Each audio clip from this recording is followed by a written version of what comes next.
I left Seattle on American Airlines bound for Havana, Cuba via Charlotte, North Carolina. I'm going with Crooked Trails Tours now that the Trump administration no longer allows individual travel. I met up with Tammy Leland, co-owner of Crooked Trails, and Dan Travis, former board member, at the Charlotte departure gate. As we cleared the Havana airport, we were met by a taxi driver who took us to our Casa Particulars, private accommodations which are usually in a person's home. We were introduced to Mauricio Alonso, the Crooked Trails man in Havana, and his spouse Sarah at one of the 3 Casa Particulars we would stay at. I then met the other 5 travelers, Tom and Gayla from Salt Lake, Judith, Santa Fe, Frederica, Asbury Park, and Eric from San Francisco.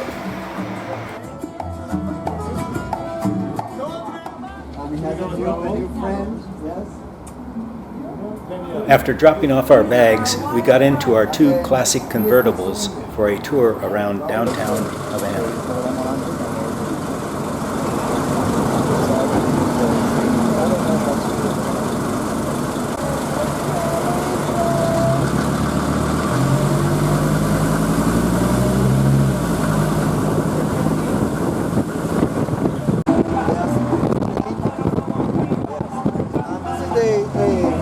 La Chorrera Castle was a fortress built by the Spanish in 1648 to keep an eye.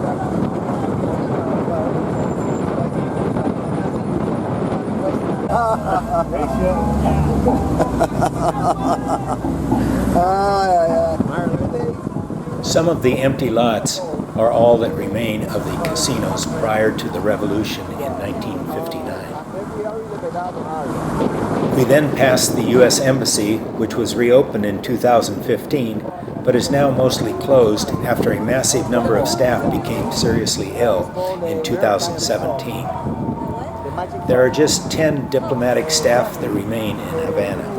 Maximo Gomez led the 10-year War of Independence with Spain from 1868 to 1878. On the left is the cluster of UNESCO World Heritage forts built in the 14th and 18th centuries.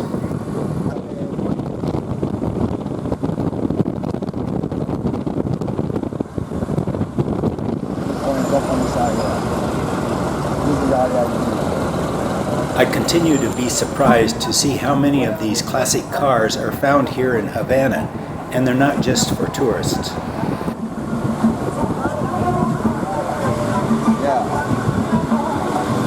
A tall monument is the memorial to Jose Marti, who is considered to be the revolutionary leader of the Cuban people, who convinced Maximo Gomez to fight for independence from Spain during the 10-year war ending in 1878. He died a martyr in 1895. Che Guevara's image is on the Minister of Interior building. Vice President Diaz-Canel, when he visited the provinces, many territories. Hey, Diaz-Canel. Mio Cienfuegos' image is on the telecommunications building. He, Fidel Castro, and Che Guevara led the Cuban Revolution. He presumably died after his plane disappeared in 1959. We are finishing up our drive by stopping for some mojitos and music on the terrace of the famous Hotel Nacional, made popular in the Godfather movies as the New Year's Eve party that ended the Batista regime and ushered in the Cuban Revolution in 1959.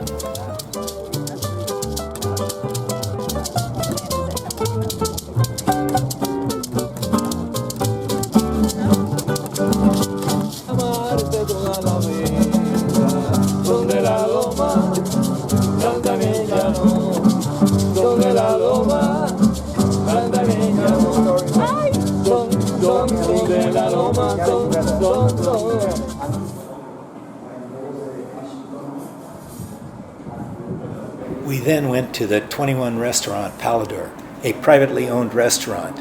The food was beautifully plated and tasty.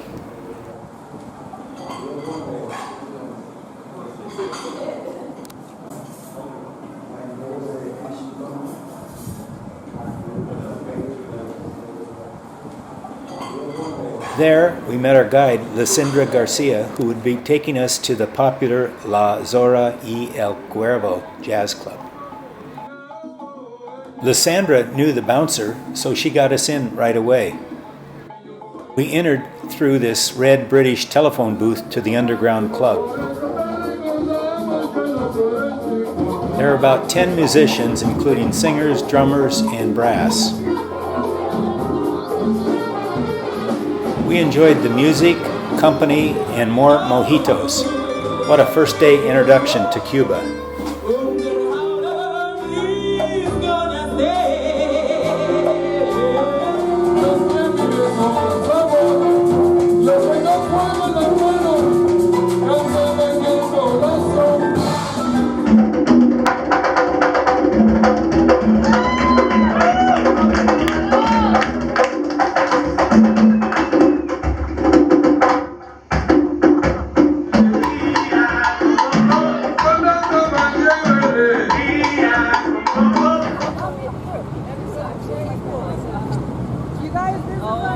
The following day, we met up with our walking guide, Ronald Sosa, who would show us some of the sights in downtown Havana, beginning with the Museo de la Revolucion. We stopped at the tank that Fidel Castro had directed against the CIA-sponsored Bay of Pigs invasion. Okay? Here is the police headquarters. We saw very few cars driving along the streets and roads in Havana and Cuba. 90% of Cuban economists are now high debt indexes. So you can imagine a really economic mess in here.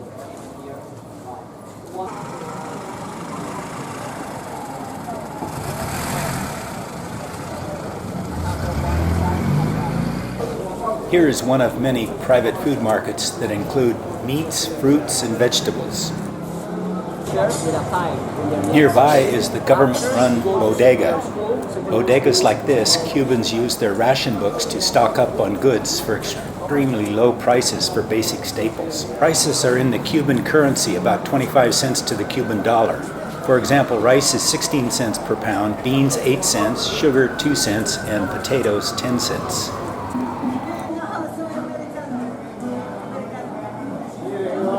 It seems like all of the bars in Cuba were Hemingway hangouts. Other famous people frequented this bar, including Nat King Cole, Salvador Allende, Margot Hemingway, and the Nobel poet Pablo Neruda from Chile. Tammy has enlisted this poet to write her a poem. Tú eres una flor que lleva una flor encima. Y bajo el cubano clima te sientes de lo mejor. Reciba nuestro calor, reciban nuestros latidos y con mis besos sentidos tan altos como un escudo quiero enviarle un saludo a los Estados Unidos. Wow! Really nice. La bella y la bestia. the Beauty and the Beast. The Beauty and the Beast. Oh my God. What a beauty. Other famous patrons included Ezra Pound, John Dos Passos, and Graham Greene, who wrote the novel Our Man in Havana.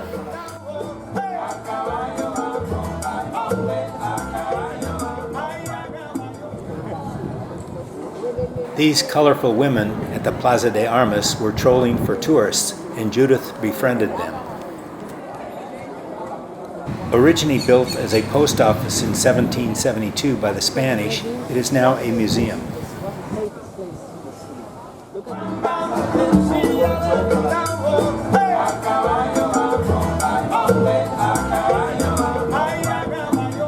Lunch, music, and dancing at this street-side Paladar.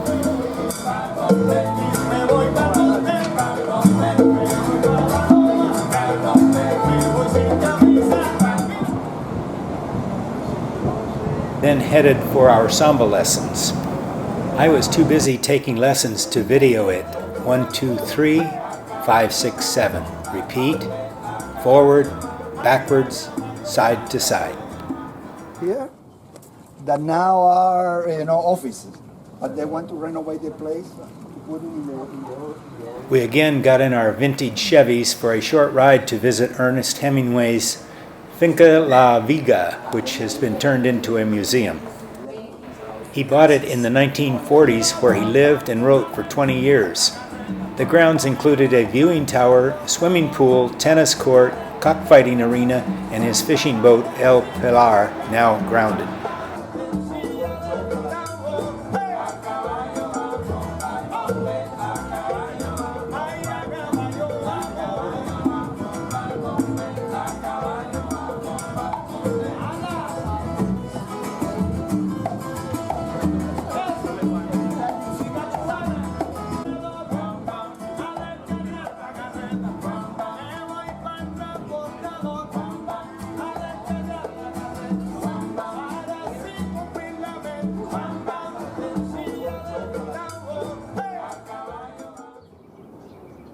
Here is the view from his tower.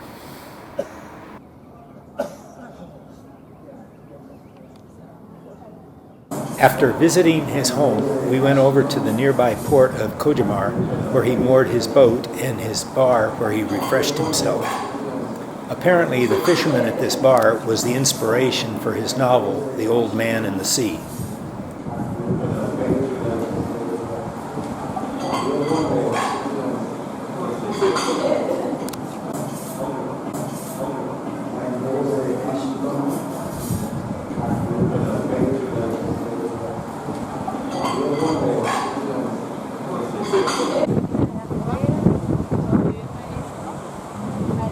Here is the harbor where he moored his boat, El Pilar.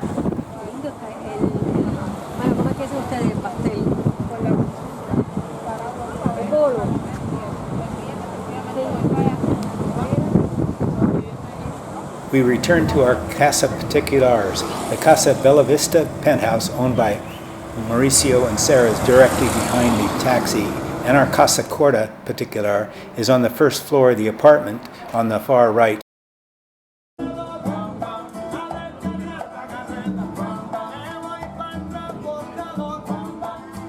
Judith, Eric, and me stayed at the Casa Corta Particular, where the revolutionary photographer Alberto Corta used to live.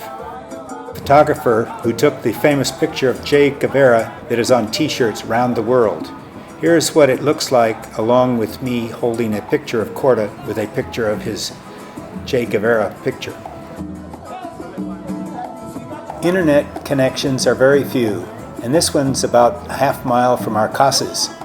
You have to buy internet access cards to connect. It is striking how worn out so many of the buildings look. This night we had dinner at the La Guarida Paladar, which is one of the most popular and legendary restaurants in Cuba. By the curved staircase is a mural of the Cuban flag alongside the hero Cienfuegos. Tom resembles this Cuban hero.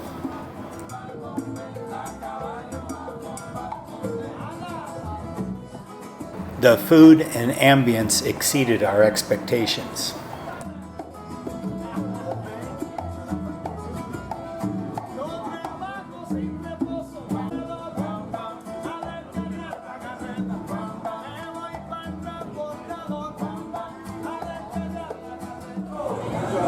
Today's adventure took us to the Callejón de Hemel, which is dedicated to street art, live music, Afro-Cuban folklore, and Santeria. We met our Santeria guide, Evelyn, who would also meet up with us again in Matanzas for an introduction to a Santeria priest.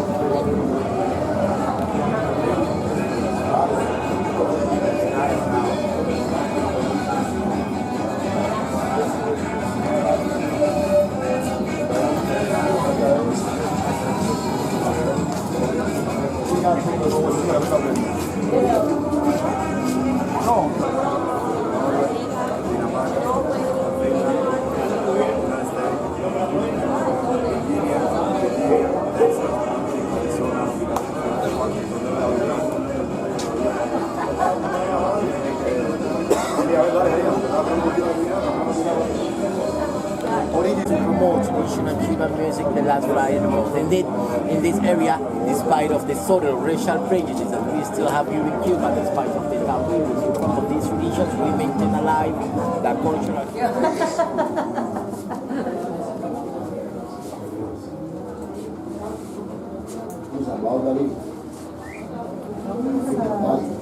Okay,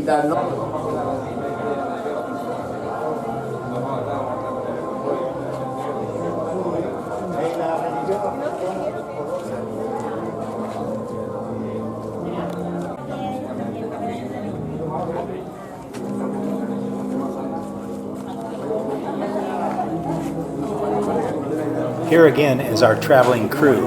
Me, Tom, Judith, Kayla, Tammy, Frederica, Dan, and Eric.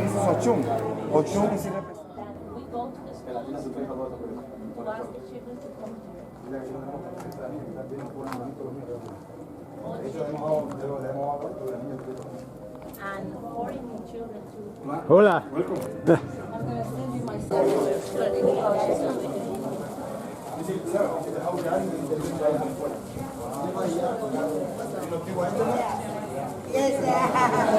Like many religions, Santeria have and honor spirits similar to many of the Catholic saints.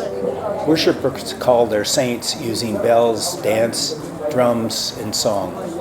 Some spirits include spirits of humanity, motherhood, linked to the oceans and moon, female warrior, linked to wind, storm, and magic, love, beauty, and sex, linked to water, metal and tools, linked to war. Colors, sound, and smells also are additional religious symbols.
Eric and I visited another popular Paladar restaurant called Casa Abel, where we had the chicken marinated in rum and then smoke roasted with beer and pork tenderloins.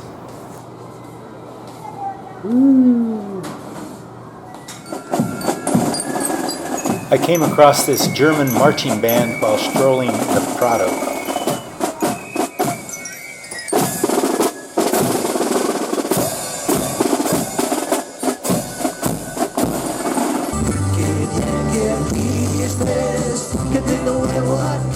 The Prado began in 1770 and was completed in 1830. The idea was to create a boulevard as splendid as any found in Paris or Barcelona. In addition to the skater, several artists set up their work on the weekends.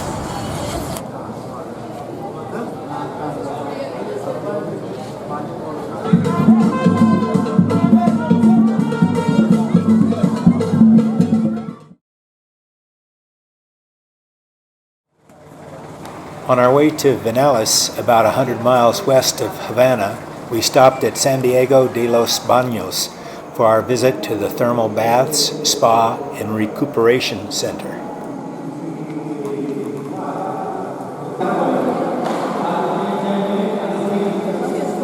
The Cuban government provides therapeutic services for all Cubans, free of charge.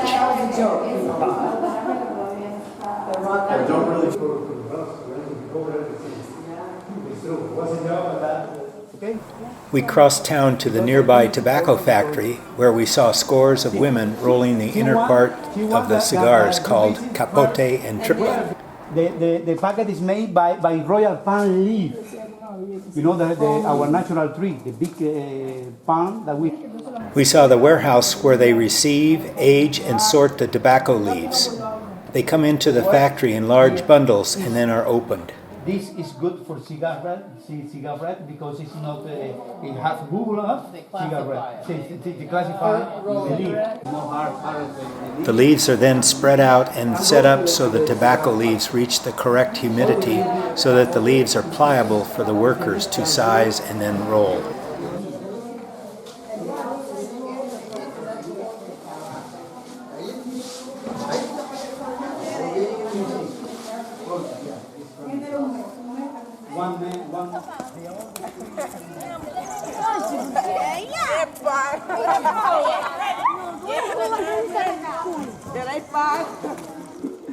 If you go, you'd be 15.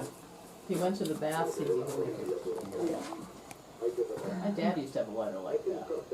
On Zippo. How is it? That's a nice, it really is very.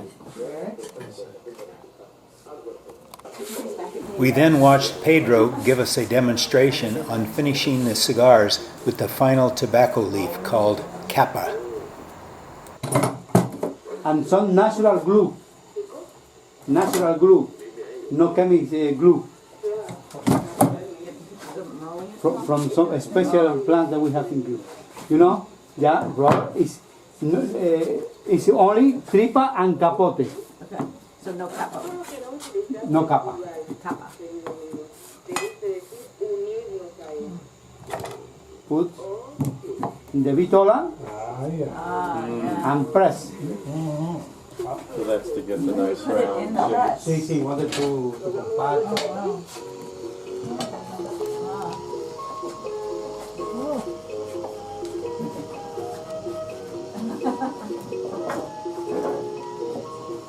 In 1 minute, 2 minutes, change the texture. Yeah, it's like, girls, if you're gonna be here, you gotta drink scotch and you gotta smoke cigars. So at 18, he was indoctrinating us. That's Roy Jean. Either that or he was trying to make sure you never came back. By yourself. If you visit Cuba, don't drink rum, don't smoke a cigar, don't dance salsa.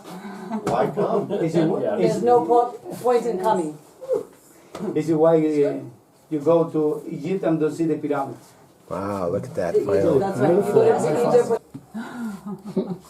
There it is. Oh my goodness! Keep it dry. Keep the moisture in. Then you cut that when it's time to smoke. Right? Yeah. Yeah. And he has a little pin actually he puts in the end. La guillotina francesa. Look at that. Beautiful. Wow. It's a present. Yeah. Bueno. Stick that in your pocket there, Dan. I want to That's photograph. beautiful.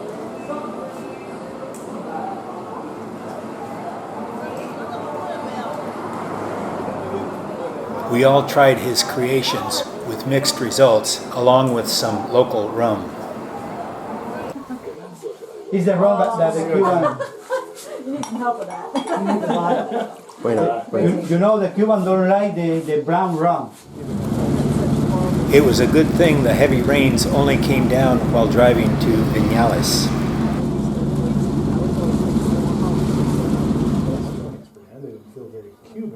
Eric, Dan, and I are staying at El Cowboy's pink Casa Particular with a fabulous mountain and farmland view. El Cowboy greeted us with some ice-cold cervezas, so we were able to sit down and enjoy the view.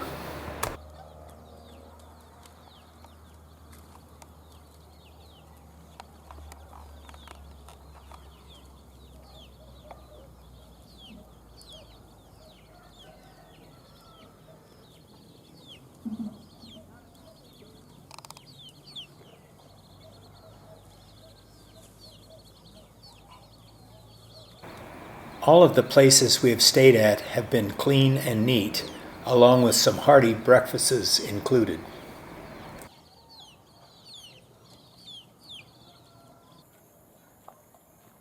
Eric is crossing our bridge that leads us to Duña and Luis's Casa Particular, where the others are staying and where we will be getting some cooking lessons, followed by a feast. And when it starts to open up, then it's done with the steam and the rice. This is where you should say no salt. Just plain up where. Malanga y yuca son tubérculos. Están dentro de la tierra y entonces pues. Al gusto too. If you use salt, use salt. It doesn't matter. Se pone más, sí. Cuando el bebé tiene 3, 4 meses, ya comienza a comer, se le hace babilla con esto, un poco de pollo. Ellos pueden hacerlo. Sí, claro. Pues arriba.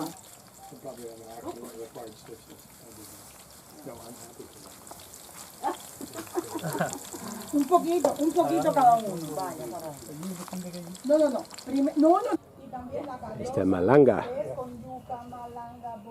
En Venezuela diferente, pero existe mucho. Our meal included malanga root vegetables, marinated chicken and pork, and moros y cristianos, black beans and rice, and green beans. Similar así, un poco más blanco. Wait, that's cooking with wine? Después, Our host, El Cowboy, is taking us by horseback to a tobacco farm.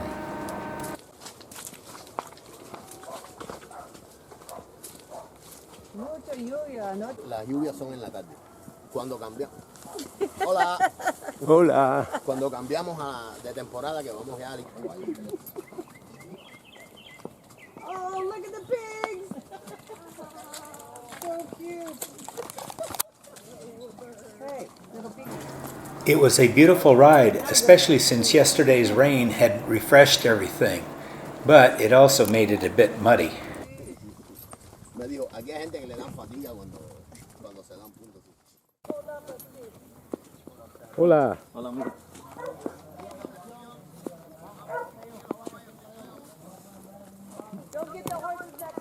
Suave, suave. It's okay? Good control for your horses? Of course. Yeah.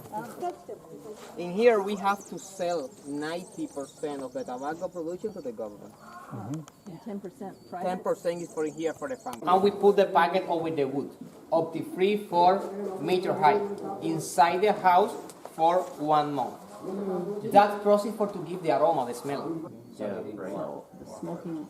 But I like that these have been stripped down in their nicotine side. That's really cool. Only on the top. You know, only on the top. He says just keep it on your tongue. You have to turn. Don't inhale it. Looks like you just don't want it. And put the smoke under the tongue. That's when you get the cough like Sergeant Pepper. Yeah, just in the mouth. It's a hard thing to The coffee also is good way for it. We put it here inside the binder. Es como hacer taco. In the factory, when the cigar is sold, they put in the wooden press. Or we wrap in the paper for 1 day. Dry it a little. It's for to give the shape and absorb the humidity. It's all by hand. Yes? And after 1 day, we remove the paper and it's ready for to put the final leaf, the cap, the wrapper. Yes? And now in the moment, yes, we make in the moment is 100% humid. It's not good for to keep the cigar. The beans, the fruit, take 3 different colors in the plants: green, yellow, and red color. ¿Verdad? For the red color is ready for the recollect, 1 by 1, manually of course. In October, November is the recollect the beans.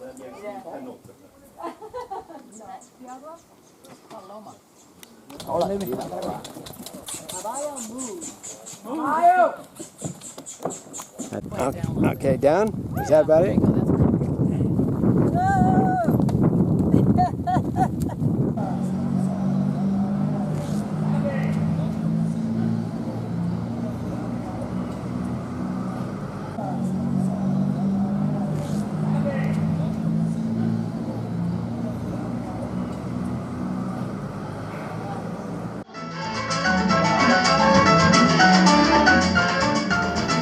We discovered this nightclub after dinner, and it included dance music and some dance performances, slightly interrupted by power losses.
Hola. In the morning, we drove to a beautiful white sand beach called Cayo Utias, about 40 miles northwest of Viñales on the Gulf of Mexico. The water was bathtub warm, clear and clean.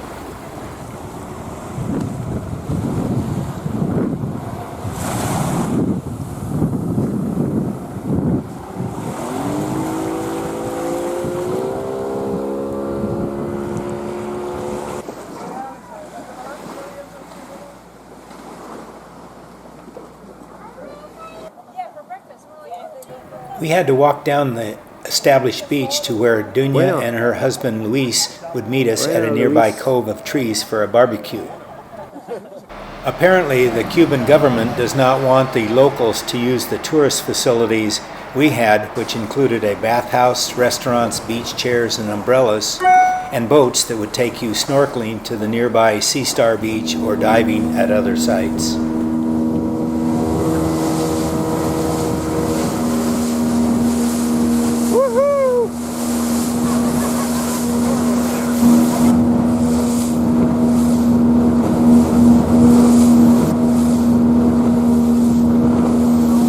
At our lunch stop near Havana, we met up with Evelyn, our Santeria guide, who would show us around Matanzas.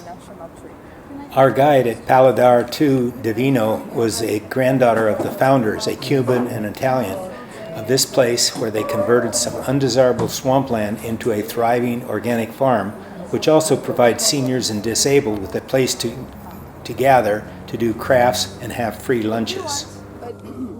Our guide is telling us that the bees from these honeybee hives are non-stinging. None of us wanted to test that theory, though. We all had a great farm-to-garden experience at this huge home, especially the honey-soaked cakes.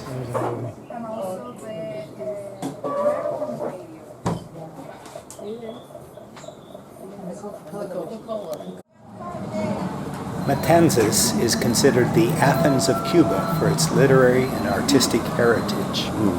Workers were busy putting in a cobbled promenade with antique streetlights along this river. Most of the buildings were undergoing major facelifts, and most were art galleries and artist studios. Going around. Now the guys are cleaning the gallery, so we're gonna spend some time here to leave it finish what they're doing, okay? We were invited into Lolo's studio, which was primarily a metal sculpture studio, along with ceramics and paintings. My personal favorite was El Bureaucrato, which featured a person comprised of several partially opened file cabinet drawers while standing on point on a balancing bar. As a 35-year retired federal personnel manager, this work spoke to me by displaying the immense files of paperwork along with the delicate balancing act bureaucrats must achieve to survive the swings of partisan politics. Most of the ceramics on the wall and on the shelves were for sale and were done by artists other than Lolo.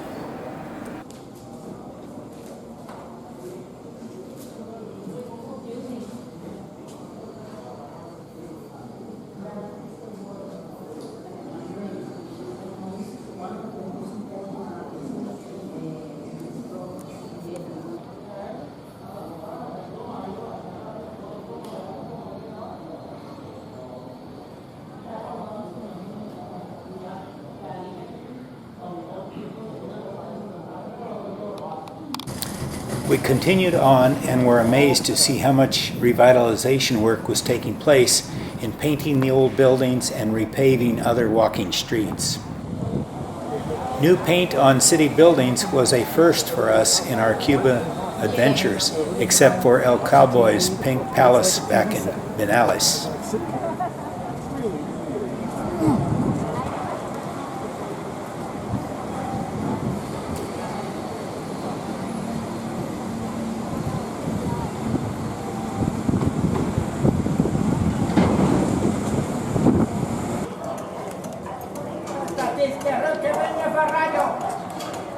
This walking street was filled with art galleries, as well as many of them were being remodeled, apparently for an upcoming major anniversary.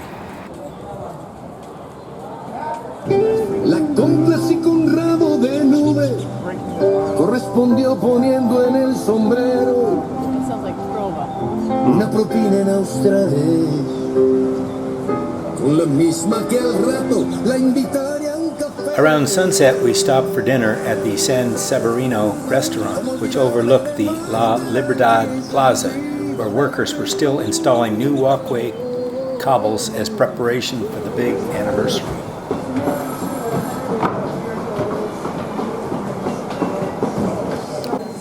I had a cassoulet dish along with squash at the San Severino restaurant.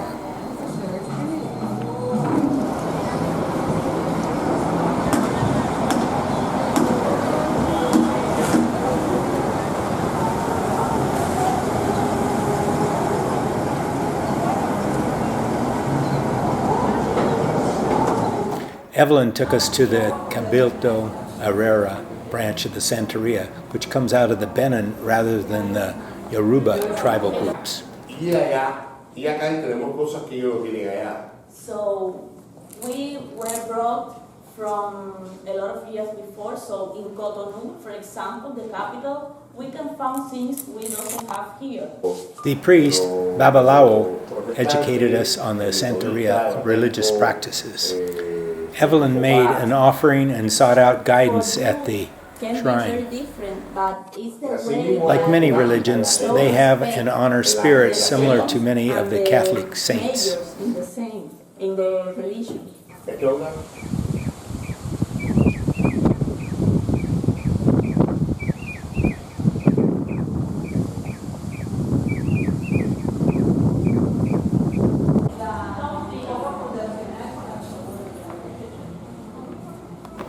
The Museo Farmaceutico was established in 1882 by the Triplet family and was the first of its type in Latin America. We saw thousands of compounds, medical equipment, and vats for cooking up compounds.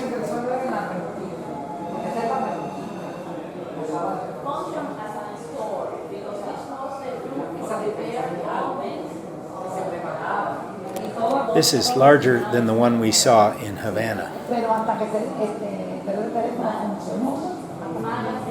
This bookbinder shop has unique handcrafted books and hires mostly disabled people for their workforce.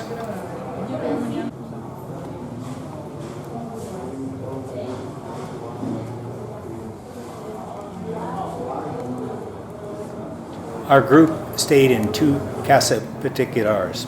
Eric and I got the two fancy pink-flowered cover beds with swan-shaped towels.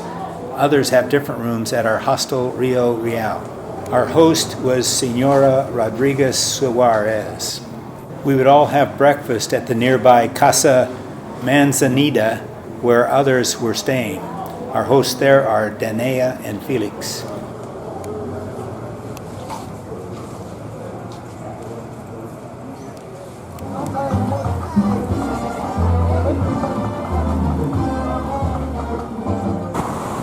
Upon our return to Havana, we heard and saw the beginnings of the oncoming Hurricane Michael, with darkening clouds and crashing waves over the Malacca.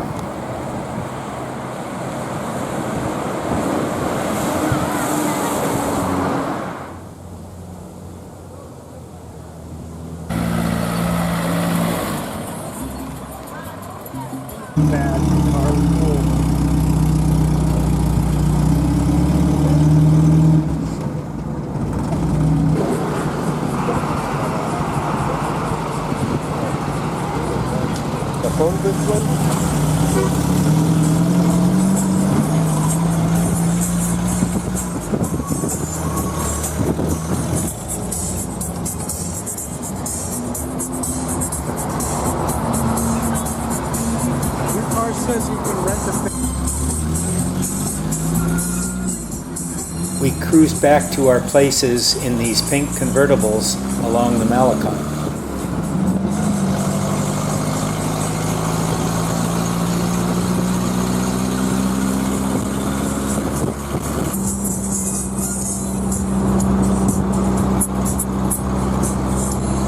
We are looking forward to our farewell party at Mauricio's penthouse this evening.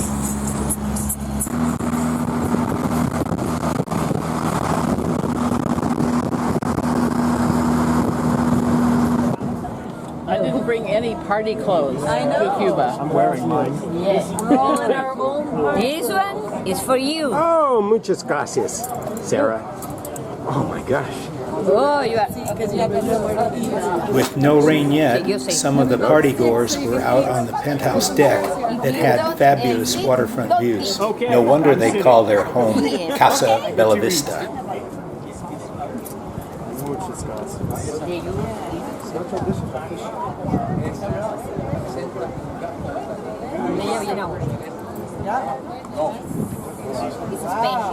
All kinds of different Oh, a little smoky. pizzas, tamales, some pie thing, or maybe ceviche. I don't know. That one was just a sacred hamburguesa. Yeah, this is very. Looks like fried pork. This one was definitely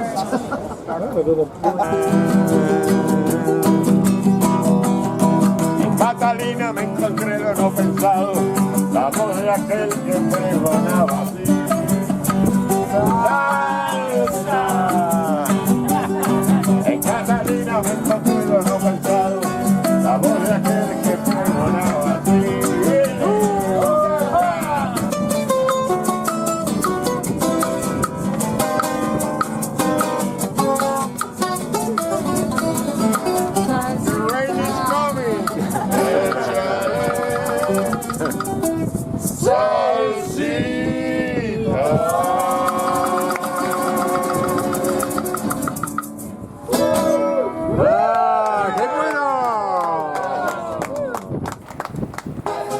The musicians and others then moved into the living room area to perform and visit until after midnight.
You know how to dance?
We went to Fusterlandia, which is a mosaic project that went wild throughout the neighborhood after the artist Jose Fuster began to decorate his home and studio with mosaics. The mosaics soon extended over the walls of his house and onto his neighbors' homes and public walls, parks, and even bus stops. A must-see when you go to Cuba. It's very succinct. It is. And look at the tile guy. This is the workshop.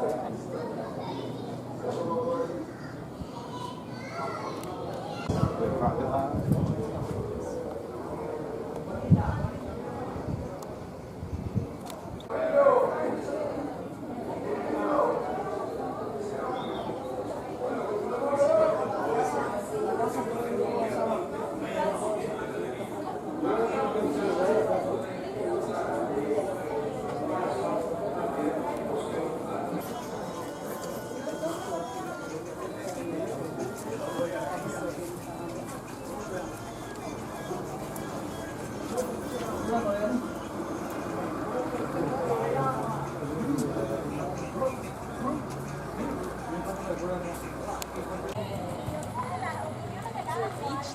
There's a beach there.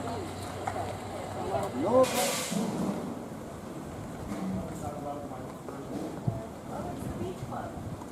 it still by the beach club? This is awesome. What's going there? They have like little... We then were invited to Loana and Eduardo Abella's home and art studio so we could see his artwork that he had told some of us about the night before. His work, I saw, incorporates classic portraits combined with quirky and comical images, like a SpongeBob with a Madonna and angels, or Saint Sebastian as Popeye with a can of spinach.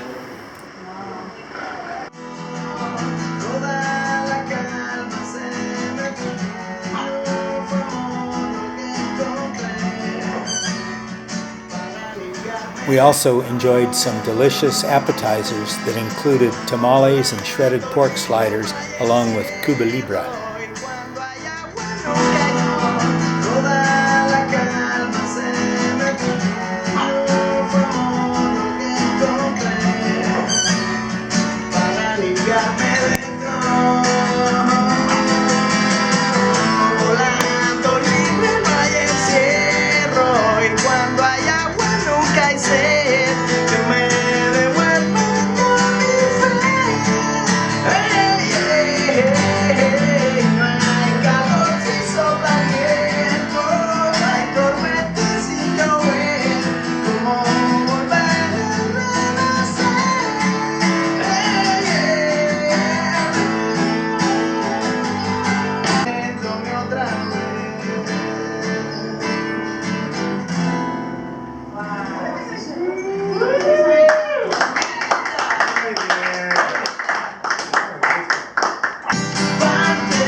Quiero la mañana sin falta el sol. Prefiero ir de cama si no hay calor. No me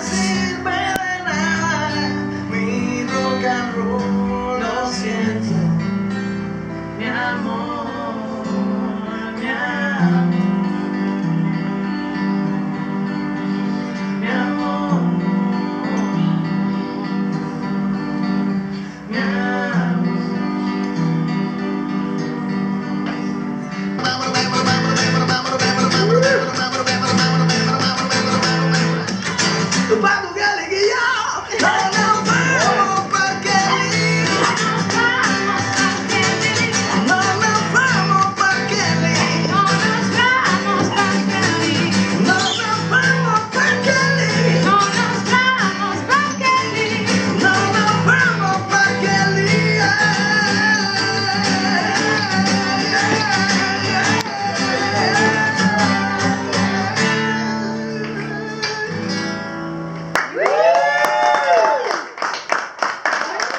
I was the only one staying an extra night in Cuba, so I moved over to Mauricio's place as Hurricane Michael was approaching.